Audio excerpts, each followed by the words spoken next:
ఎక్కడి నుంచి ప్రారంభమైంది సార్ మీ ప్రస్థానం అంటే హైదరాబాద్ స్టేట్గా ఉన్నప్పుడు, అక్కడ ఆంధ్ర రాష్ట్రం ఉన్నప్పుడు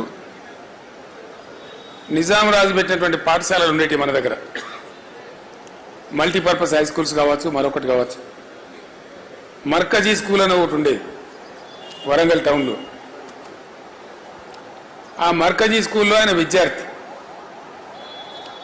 విద్యార్థిగా ఉండే టైంలో ఆంధ్ర ప్రాంతం నుంచి ఉన్నటువంటి ఆనాటి అయ్యదేవర కాళేశ్వరరావు వగైరా వగైరా వ్యక్తులు వచ్చి తెలంగాణ ప్రజలను మానసికంగా సిద్ధం చేయడానికి కొన్ని ప్రయత్నాలు చేసేవాళ్ళు.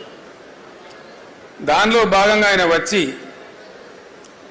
మీ తెలంగాణ భాష మొత్తం చెడిపోయింది, కులిపోయింది, మీ తెలంగాణ భాషలో బాగా ఉర్దూ ఉంటుంది, మీది స్వచ్ఛమైన తెలుగు కాదు అని ఒక హేళన చేసినట్టుగా మాట్లాడుతూ మీరు సంస్కరించబడాలి, మిమ్మల్ని సంస్కరించడానికి మేము ఆంధ్ర ప్రాంతం నుంచి వస్తాం అంటే వీళ్ళు లేచి జై తెలంగాణ అని చెప్పి పిడికిలు బిగించి రాళ్ళు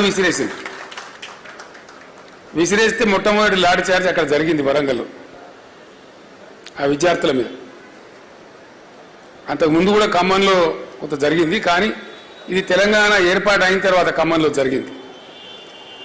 తెలంగాణ ఏర్పడక ముందు హైదరాబాద్ స్టేట్గా ఉన్నప్పుడు జరిగిన సంఘటన ఇది. అక్కడి నుంచి ఆయన ఏ రోజుకైనా సరే తెలంగాణ తన అస్తిత్వాన్ని కోల్పోకూడదు, తెలంగాణ తెలంగాణగానే ఉండాలి అని మనసులో పూర్తిగా బాగా సంకల్పం తీసుకొని ఆయన జీవితకాలం అంతా కూడా పనిచేసిండు.